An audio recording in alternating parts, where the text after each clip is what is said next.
Actually, the bride can't have children, and I've always been against the marriage. But my son insisted, so I had no choice. In the middle of the wedding reception, the mother-in-law, standing on the stage to deliver her speech, blurted out something shocking. She boldly declared my infertility in front of all the attendees.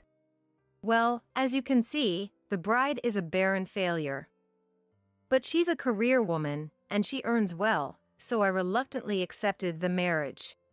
I was left speechless by her audacity. How could she label a woman who can't have children a failure and shame her in front of everyone? In the middle of the wedding reception, the mother-in-law, standing on the stage to deliver her speech, blurted out something shocking. The wedding hall fell silent at the unexpected insult from the mother-in-law. My name is Catherine. I'm a 31-year-old office worker at a well-known company. I belong to the glamorous department of product development, where I'm responsible for planning new products. I've been involved in several hit products so far, and I find my job very fulfilling. Though I'm content with my work and happy, I have a secret I can't tell anyone. That is, I'm infertile. I found out 5 years ago that I can't have children. I remember feeling shocked and devastated at the time. I felt worthless, and I lost hope for the future. In fact, the boyfriend I was dating at the time ended up breaking up with me. Being overwhelmed by sadness and frustration, the only thing that could uplift me was my job. I worked hard so I wouldn't have time to dwell on unnecessary thoughts. Looking back, I think I was avoiding reality. But thanks to my hard work, a product I was deeply involved in became a big hit, and my evaluation at work improved. Since I couldn't have children, I thought I had no choice but to give up on marriage. I was convinced that contributing to society through work was the only path I had in life. But then, an unexpected encounter came my way. At a meeting for product development, I met a man my age from a client company. This man changed my fate. His name is David. He's the son of the president of the client company, and he's the head of the planning department. David and I exchanged contact information right away. Initially, we only communicated for work, but gradually our private exchanges increased. Eventually, we started dating, and it turned into a relationship. I thought I could never fall in love again, so meeting him felt like a miracle. David is a very kind and devoted man. And to such a man, I couldn't bring myself to reveal my secret. If David found out that I was infertile, he would surely leave me. I was scared at the thought. But I couldn't keep secrets from David, who treated me with sincerity. I didn't know what would happen, but I decided to be honest about my body. I made up my mind and told David that I was infertile. He'll leave me. I thought it was possible. Despite being resolved, I was anxious. But when I gathered the courage to talk, he started to cry after hearing it. He comforted me saying, "It must have been tough. Thank you for telling me." His kindness made me cry, and I remember it like it was yesterday. In the end, the breakup I feared did not come, and my relationship with David continued smoothly from that day. On our second anniversary, David celebrated at a restaurant. He opened a small case in front of me, revealing a ring, and then he spoke. "Catherine, I want you to marry me." It was an unexpected proposal. My heart pounded with joy. But I also felt a wave of anxiety. "David, are you sure about me? I can't have a baby. We can't have our own child. Are you still okay with that?" Even though David understands my situation, the weight of marriage is something different. I couldn't immediately say yes to his proposal. "Yeah, it doesn't matter. I want to spend the rest of my life with you, Catherine. Even when things get tough, even when we're sad, I want us to live through it all together." David reassured me, taking my anxiety into account. At that moment, I might have shed a lifetime's worth of tears. Since the day I was diagnosed as infertile, I had never dreamt that this day would come. I knew then that I could face anything as long as I was with him. I accepted his proposal, certain of my feelings. I want to live my life with you too, David. Thank you for always caring for me. I look forward to our future together. And so, we quickly began preparations for our wedding. I was already past 30. I was eager to become a wife, to officially join our lives together as soon as possible. It's funny how much you want to rush things once a proposal is on the table. Now that marriage was becoming a reality, I felt it all the more. But before anything else, we had to meet David's parents. We had met them a few times before, but we hadn't really had a proper conversation. We set a date to meet and tell them about our engagement. But the news of our marriage did not go smoothly. While his father was very happy, his mother kept a stern face throughout. And then, "Catherine, I can't accept that you're going to marry David." She expressed her opposition to our marriage. "Why?" Before I could speak, David questioned his mother. As she continued to glare at me, she explained her reason. "You can't have children, right? That means we won't have any grandchildren, doesn't it? Our only son David can't have a child. Is there anything worse?" She brought up the very thing I didn't want to be confronted with. I was prepared to face blame for being infertile, but hearing it said outright really hurt. Her words left me without a reply. "You understand, right? David is set to become the next president of the company. It's only natural that we expect his wife to produce an heir. Marrying someone who can't do that, I won't allow it." She continued to deny our marriage in a forceful tone. I was fully aware that David was the future head of the company, and I understood that his parents would want him to have a child soon. But David proposed to me, knowing all this. Not being able to have a child with David is painful for me too. Even though we chose to get married knowing all of this, her words were too harsh. "I'm the one who said it didn't matter." David jumped in, defending me against his mother. "Stop blaming Catherine. Don't trample over our decisions like this." David spoke up for me when I was lost for words. His dad was also angry at his mom, saying, "How can you say such a thing?"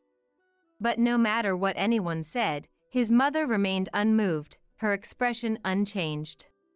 "I'm not saying anything wrong," she declared, before leaving the table, indicating she had no more to discuss. In the end, our conversation that day didn't lead to any resolution. Still, it didn't change our firm decision to get married. We took the plunge and registered our marriage, with his father's approval. We knew if we waited for her approval, we might never get married. "It doesn't matter if my mom is against it," David reassured me. "I'm the one who wanted to get married.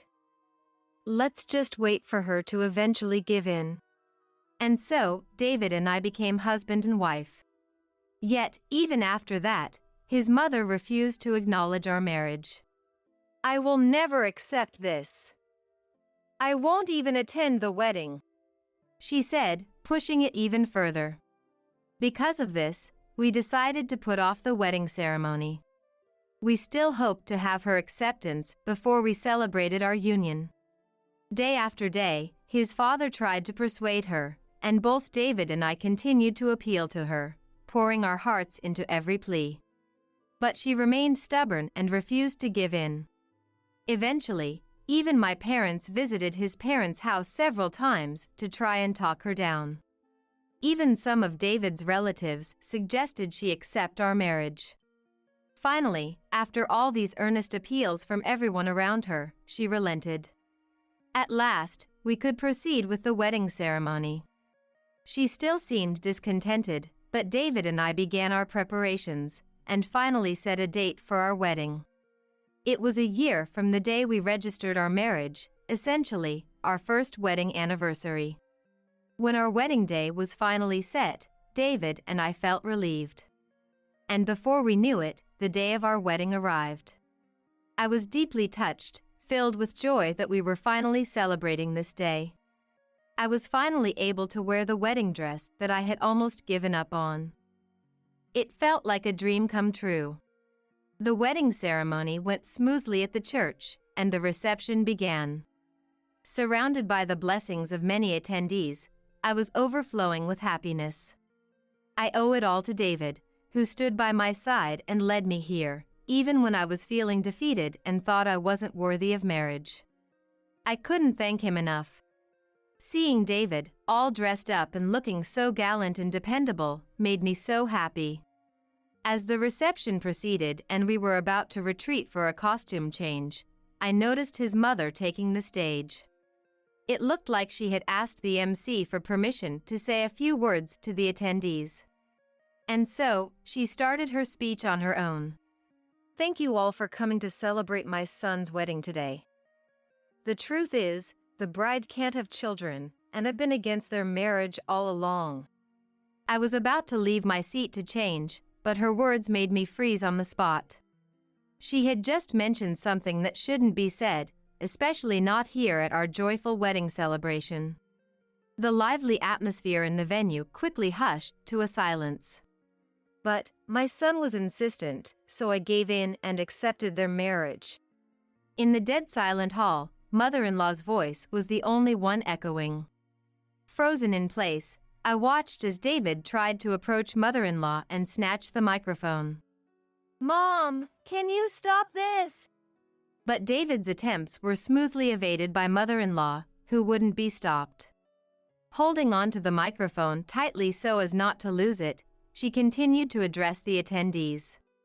You see, I will never be able to hold a grandchild in my life. Can you believe such a dreadful story? Really, I don't understand why he chose a woman like this. I was flabbergasted by the barrage of harsh words. Beside me, David was struggling to contain his anger towards his mother's unhinged outburst. Then, mother-in-law dropped the bombshell.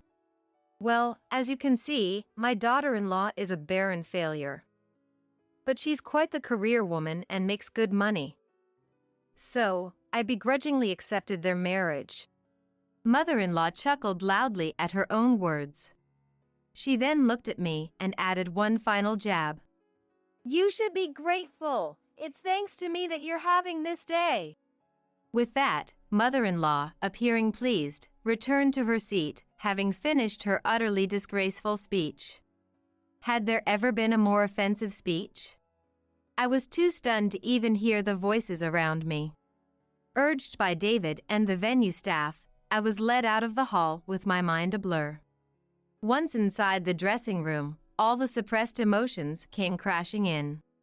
Anger, sadness, the sense of loss from having our anticipated ceremony ruined. I was overwhelmed by my distaste for everything. I never wanted to see mother-in-law's face again. I didn't want to return to a venue where such a person was present. As I was changing out of my current dress for the next one, I refused to put on the next dress and changed into my own clothes instead. I've had enough. I'm going home. I told David and ran out of the dressing room, towards the entrance of the venue. Catherine, wait a minute. Ignoring David's attempts to stop me, I jumped into a taxi that was parked at the entrance. I asked the driver to take me home. Having been humiliated by mother-in-law in front of everyone at the reception, I couldn't contain my anger. I wanted to escape from there as quickly as possible. Our new home, where David and I had just started living, was a short 5-minute drive from the wedding venue. Upon entering our home, the tears I had been holding back flowed freely. I never dreamed that I would be treated so cruelly in front of a crowd on my wedding day. My happiness from yesterday had instantly turned into the worst despair. It's not like I chose to be infertile. And to expose that in front of so many people. Especially on a day like this. Thoughts were racing through my head. While I was wiping away my tears, David arrived. "Catherine, I'm truly sorry. Please, forgive me. I never imagined my mother would say such horrible things. I'm sorry, I couldn't do anything for you." David bowed deeply to me, offering words of apology. He explained that as the groom, he couldn't afford to raise his voice against his mother's antics. I knew very well that David was a decent person. And besides, mother-in-law was the one at fault here. I didn't feel like blaming him at all. "Please, Catherine, let's go back to the wedding. I told my dad to keep my mom out of the venue. They're in the middle of a dress change and it's a mingling time for the guests. We can still make it back in time. I don't want our reception to end in shambles like this. Please, let's go back together." I nodded at David's plea. I decided to trust him and return to the wedding. I didn't want to cause any more pain for him, my supporter and my understanding companion. Moreover, I was reluctant to ruin the reception we had both painstakingly prepared for. Apologizing to David for rushing back home in a huff, we made our way back to the venue. In the taxi, we held hands, promising to see our wedding reception through to the end.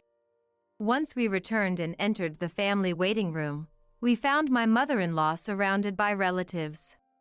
It was clear from her exhausted expression that she had been heavily reprimanded. Seeing my face, mother-in-law approached me.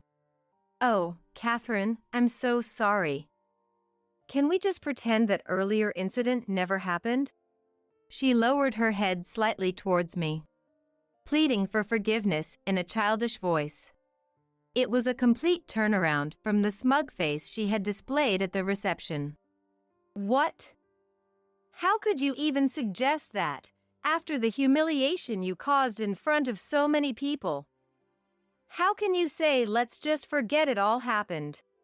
My anger resurfaced at mother-in-law's insolent behavior.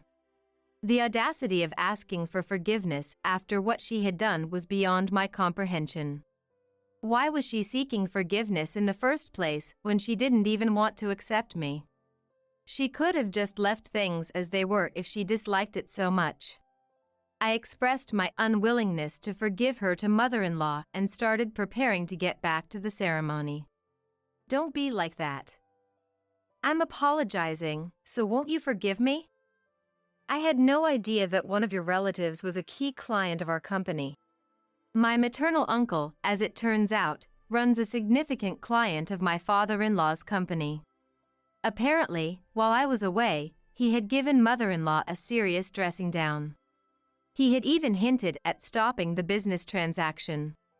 Thanks to my father-in-law's desperate apologies, the situation was barely kept under control.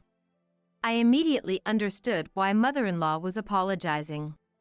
It wasn't out of guilt or regret towards me, but for her own self-preservation. I was so astounded that I was lost for words. It was then that David, who had been silently watching our exchange, finally spoke up. "Mom, is that your idea of an apology? Aren't you disrespecting Catherine too much? And you're apologizing to her just because you were scolded by a client?" Mother-in-law looked blankly at David, who had raised his voice suddenly. It was rare for him to lose his temper like this, as he was typically calm and collected. It was understandable that mother-in-law was taken aback. "Do you even understand how much you hurt Catherine, Mom? You made light of her most sensitive issue in front of everyone at our wedding. As a person, that's the worst thing you could do. No matter the reason, it's unforgivable to casually bring up someone's health issues like that."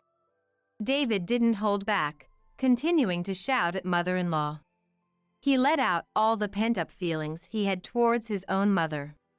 He had witnessed firsthand how mother-in-law had hurt me time and time again, using my infertility as a weapon.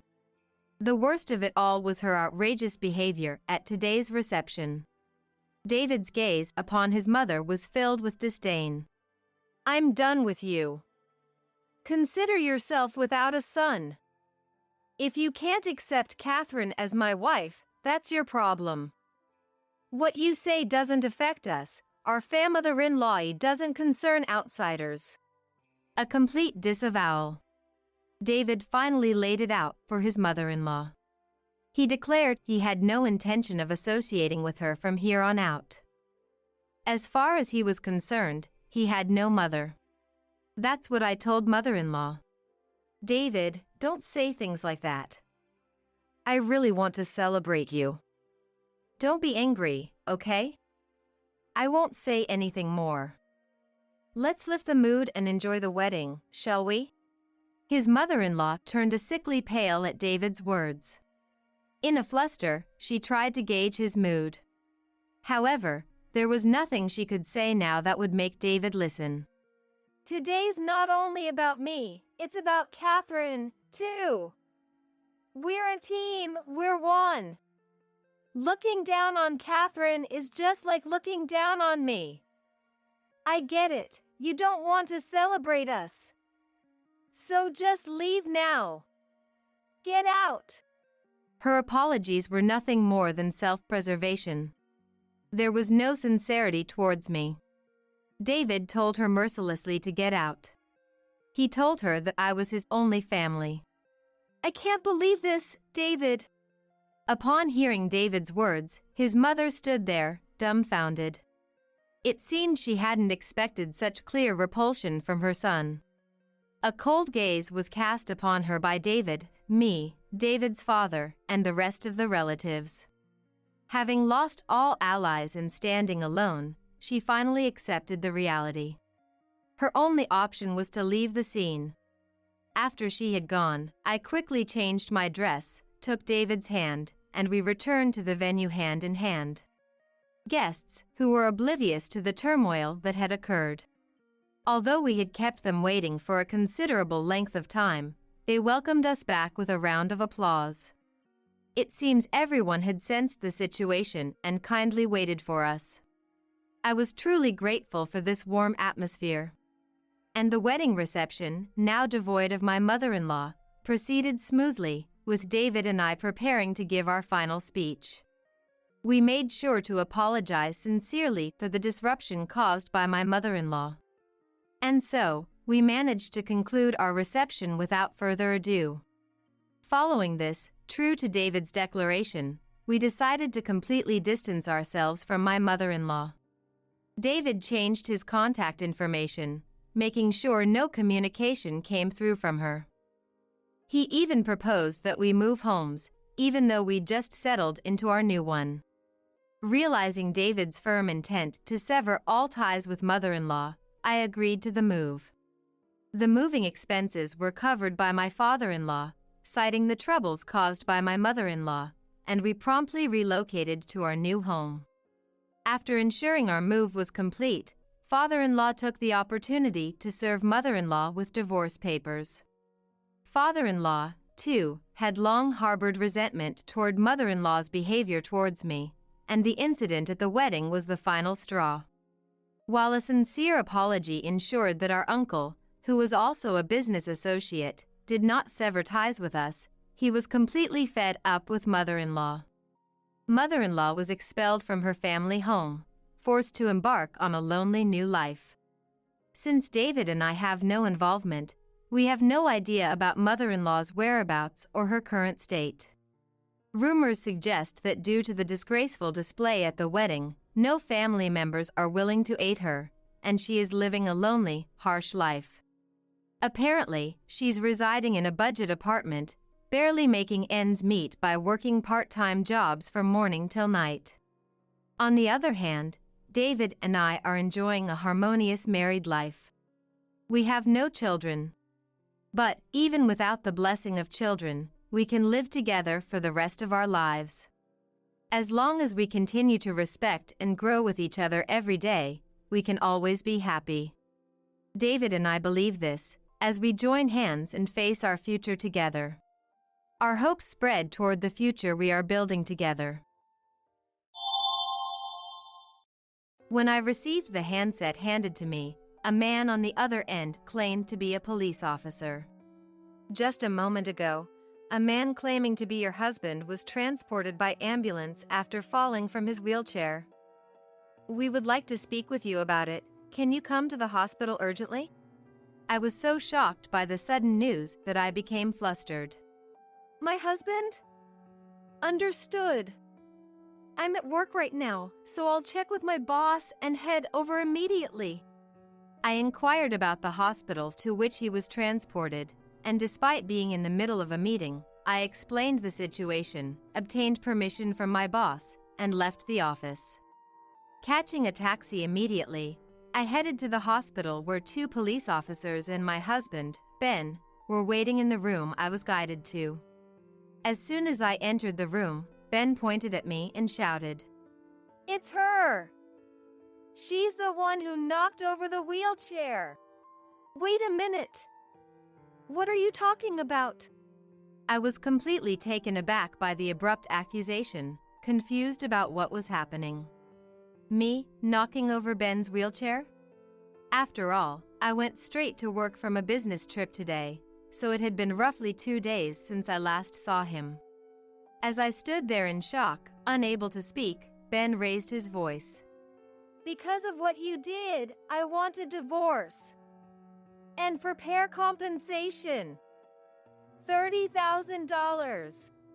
Wait a minute. Why would?" My voice trembled as I was completely overwhelmed. "Can we discuss the details at the police station?" The officer stated firmly, urging me to accompany them. Despite explaining multiple times at the police station that I had been at work, the misunderstanding continued, increasing my anxiety. Then, an unexpected person showed up. It was Emma, the chief of Ben's shop. "My name is Anne, 43 years old. I work for a company related to health food. Mainly dealing with beauty supplements, I'm busy running around the sales office with my team for new product proposals. My husband, Ben, who is 2 years my senior, runs a beauty salon on his own, thankfully never short of customers. We met when we were both students, working part-time at the same pub. One time, he protected me from a drunk customer, which started our conversation. From there, we hit it off over shared interests in beauty, and while I was swayed by Ben's assertive nature, I was also drawn to his reliability in times of need and married him a few years later. By then, we were both working professionals. Ben had finished vocational school and was apprenticing at a salon, and I had settled into my job at the current company. I chose to continue working even after marriage. Partly because Ben's income as a hairstylist alone was not enough for both of us to live on, but also because I wanted to build my career. We decided not to have children, opting instead to dedicate our time to work and hobbies. A decision that often surprises our friends, though neither Ben nor I mind. We believe in each having our own form of family. My work schedule varies, with some days ending at regular hours and others requiring overtime. As for holidays, I usually have weekends and public holidays off. Ben generally returns home around the same time each day, but has irregular holidays due to shift work. Hence, our homecoming times and days off vary. But we're both content living our lives, enjoying our hobbies. I'm into bodybuilding, often spending my free time at the gym. Protein supplements are a staple at home, and drinking them after gym sessions has become a routine, also serving as a chance to test our products. Ben's hobby is working on and touring with his motorcycle. There's a small garage behind our house where his prized large motorcycle is kept. He's been passionate about bikes since before we met, collecting tools, parts, and even antique components. Once, he said, "I'm worried about the bike because a typhoon is hitting us directly," and spent the night in the garage in a sleeping bag, worried about his newly changed tires getting damaged. "Hey, it's dangerous. Why don't you come inside?" "I'm more worried about the bike than myself." I can't sleep thinking about it getting damaged." His serious tone left me utterly dumbfounded, and I couldn't say anything more. However, about 2 months ago, Ben had an accident while riding with his touring group and broke his leg. I was off that day and shocked when I received the call from the hospital. Seeing him in a wheelchair with a broken right leg, I asked, "Are you okay? Are you planning to close the shop?" "If we close, Emma would be in trouble." "Of course, we'll keep the shop open."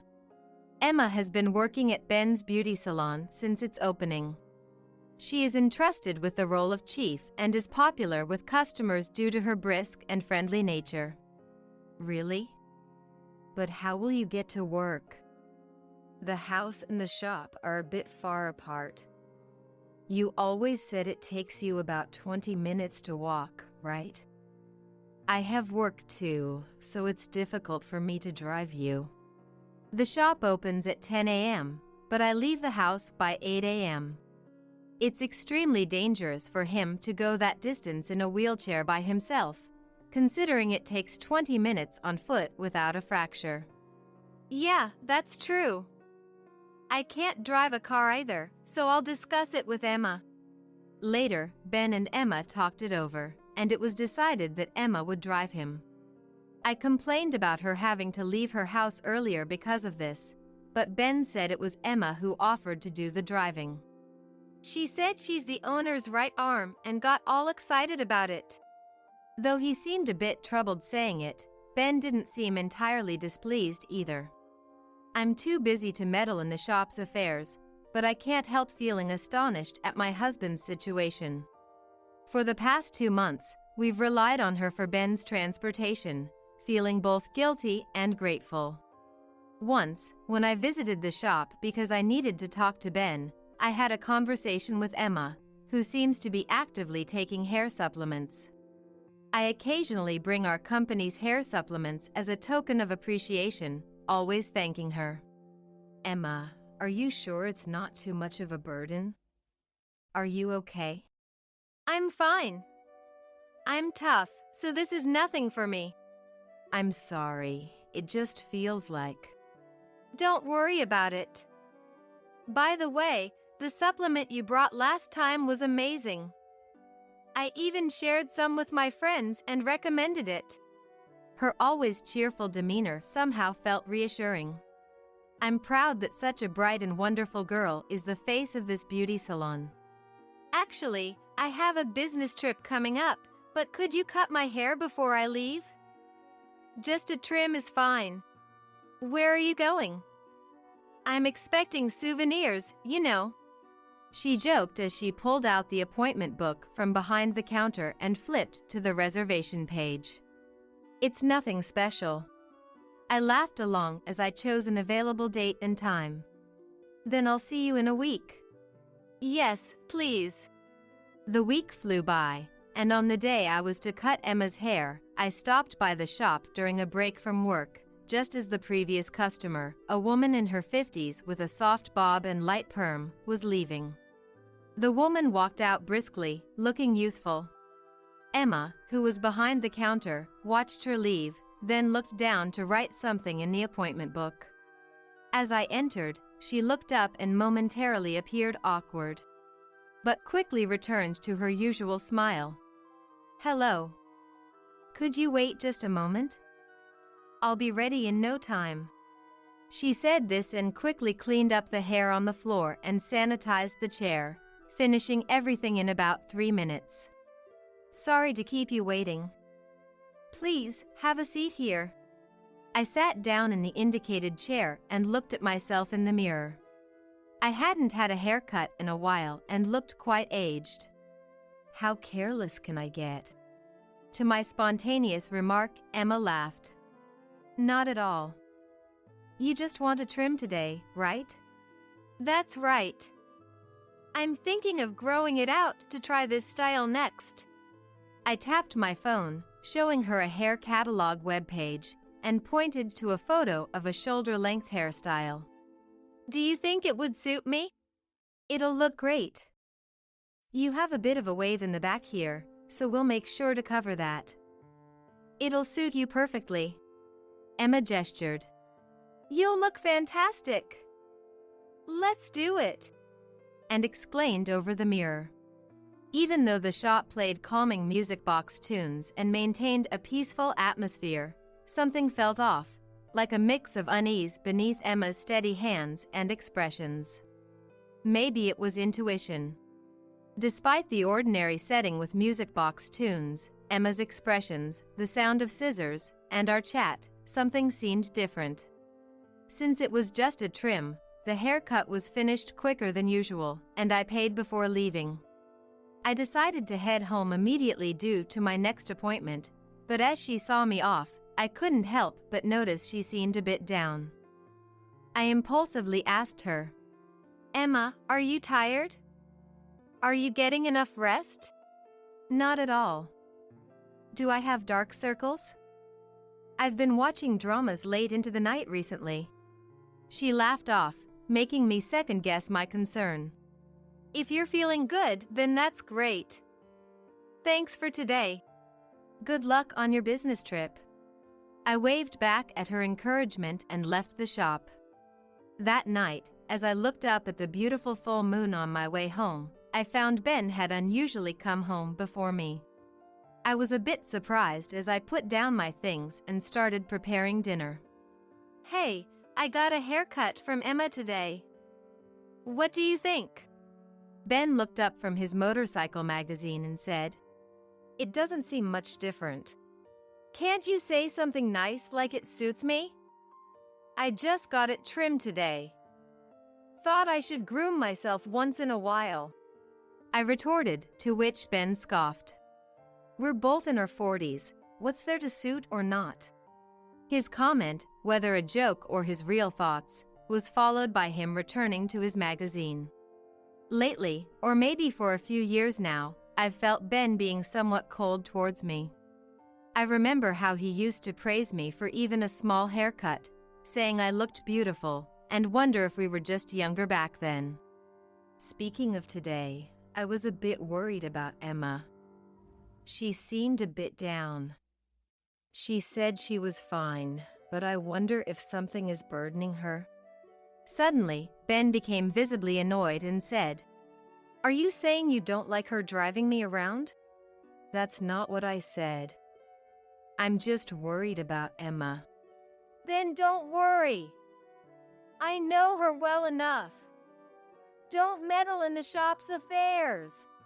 Sorry, no need to get so mad. After dinner, Ben and I ate, and I decided to go to bed early to prepare for tomorrow's business trip. The next day, I left home early in the morning and took the train.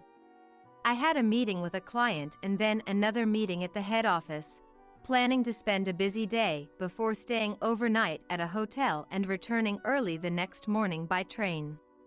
Sitting on the train, I opened my planner to check my schedule for the day, realizing I had meetings from morning till evening. This is going to be a headache, I murmured while eating a sandwich I had bought earlier. Though business trips aren't frequent, I thought it was nice to have a taste of travel now and then. Arriving at my destination, the cool autumn breeze felt refreshing as I stood on the platform. It was a nice start to the day. My office has 3 meeting rooms, and the largest one was where the meeting began. It was still morning when I started feeling a bit sleepy. The door opened, and a clerk looked around, spotted me, and came over with a phone handset. For me? As I took the handset, a man on the other end identified himself as a police officer. Just a moment ago, a man claiming to be your husband was transported by ambulance after falling from his wheelchair. Can you come to the hospital urgently? I was so shocked by the sudden news that I became flustered. My husband? Understood. I'm at work right now, so I'll check with my boss and head over immediately. I found out which hospital he was taken to, explained the situation to my boss during the meeting, and left the office. Catching a taxi immediately, I headed to the hospital where 2 police officers and Ben were waiting in the room I was guided to. As soon as I entered the room, Ben pointed at me and shouted, "It's her! She's the one who knocked over the wheelchair! Wait a minute! What are you talking about?" I was completely taken aback by the abrupt accusation, confused about what was happening. Me, knocking over Ben's wheelchair? Besides, I went straight to work from a business trip today, so it had been roughly 2 days since I last saw him. As I stood there in shock, unable to speak, a young-looking officer confirmed with Ben. "Is it really her?" "Yes, that's her. I saw it with my own eyes. Anne, I never dreamed you would do such a thing. You've been timing this, haven't you?" "What are you talking about? There's no way I would do that." "Because you did this, I'm getting a divorce. And prepare the compensation. $30,000. Wait a minute. Why would? My voice trembled as I was completely overwhelmed. One of the 2 police officers, a bigger-built man, turned to me and asked where I was about an hour ago when Ben fell, and if I was with anyone. I answered with a shaky voice, "I was in a meeting at work at that time," honestly telling them. "Please believe me." Indeed, they had called my workplace. Since I was attending a meeting, both my boss and colleagues could vouch for me. It should be clear to them that I wasn't the perpetrator once they verify with them. The younger-looking officer began. "Is that so? But we'll need to hear the details at the police station," he said with a scoff, implying disbelief, and I was taken into custody. "If you check with my workplace, it'll all be clear." Of course, we'll do that, but this is a hospital, not a place for interrogation. And currently, we also have to consider the possibility of attempted murder on your husband. The officer stated clearly, urging me to accompany them. Reluctantly, I followed them and informed my workplace that I wouldn't be able to return today, heading to the police station. As I was leaving the room, I saw Ben smiling broadly, looking satisfied as if everything was settled. And I didn't miss the sound of him making a call as I stepped into the hallway. At the police station, I kept repeating the same thing. So, I was at work at that time. You know my workplace's number, right? I mustered up the courage to reiterate that I had an alibi, asking them to verify with my company.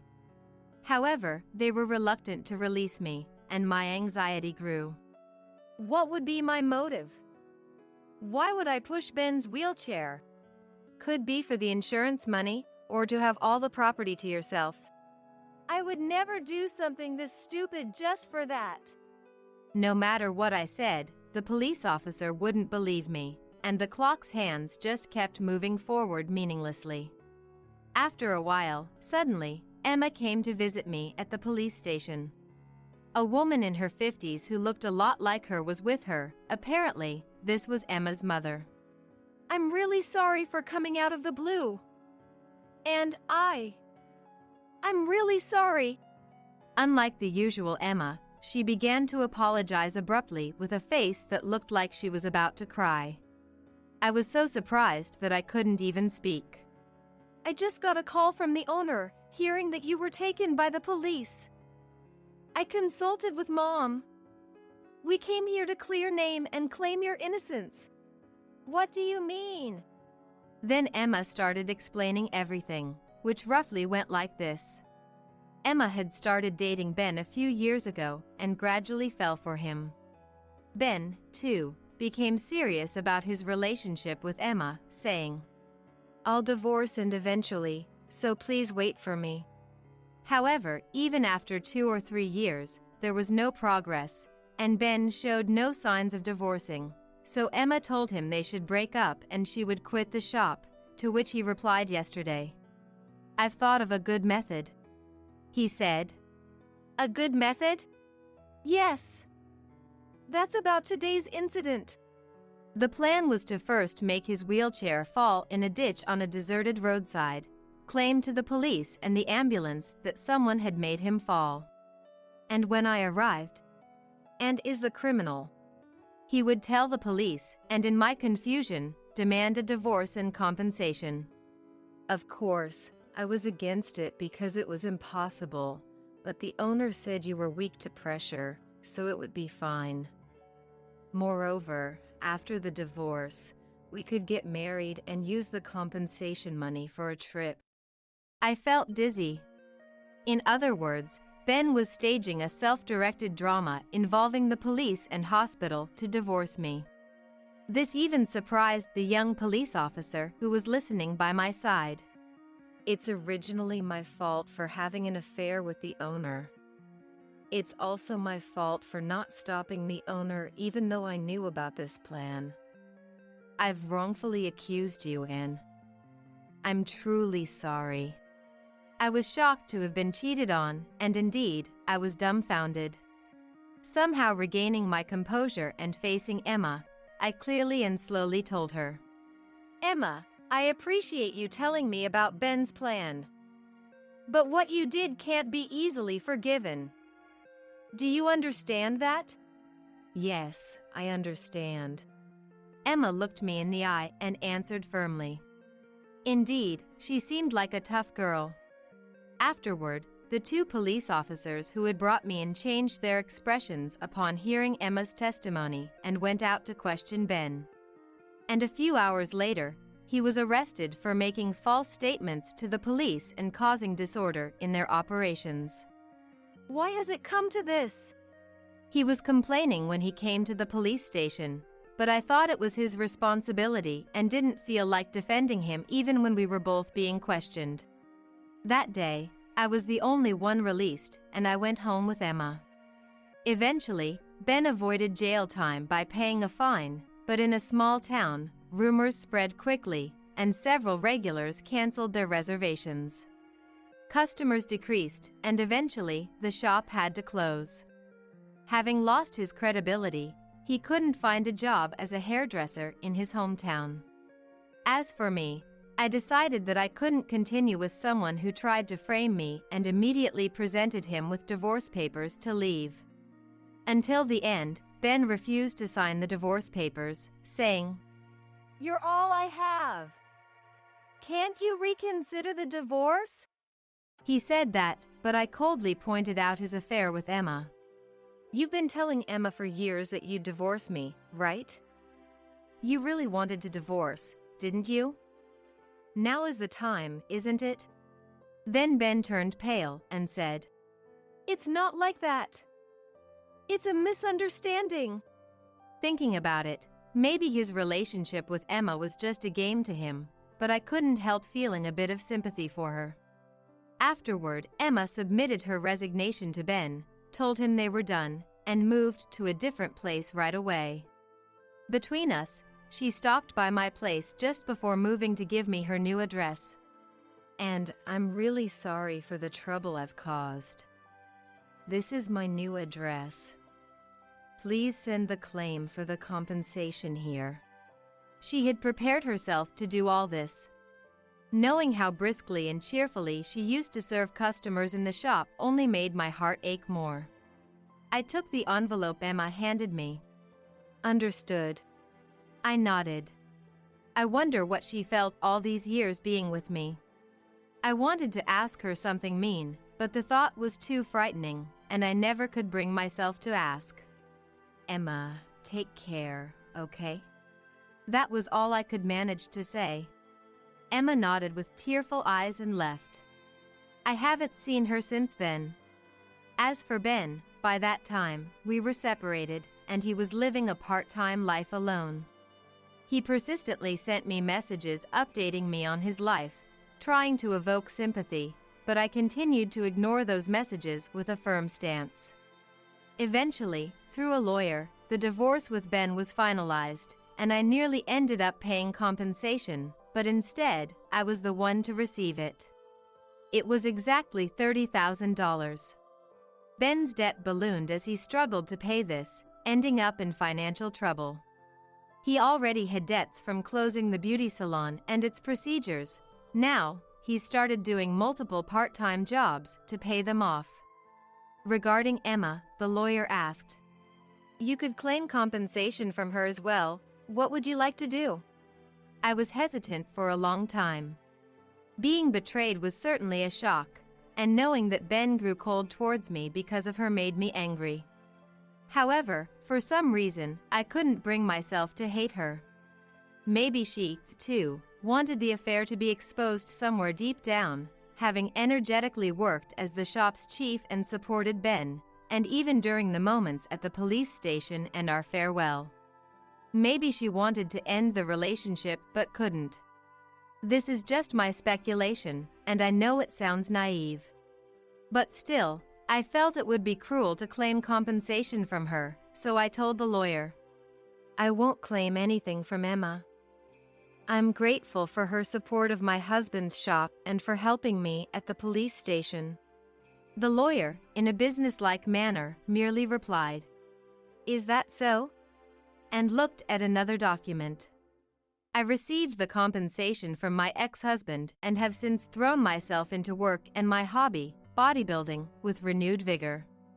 My bosses and colleagues were surprised by the divorce, but I wasn't pitted strangely and have been able to return to my calm daily life as before. It's been several weeks since the divorce chaos and compensation claim procedures. On a cool holiday morning and evening, while organizing my chest, the envelope with the new address given by Emma appeared. I had completely forgotten about it since finishing the conversation with the lawyer. I don't need this anymore. I put strength into the middle of the envelope, tearing it in half, then tore it into smaller pieces and threw it away. I haven't been in touch with her since, but I wonder if she's still working as a hairstylist somewhere. Glancing at the mirror, I noticed my hair had grown longer since the last time she cut it. Thinking it was about time to get a haircut again, I tapped the screen of my mobile phone to search for a beauty salon.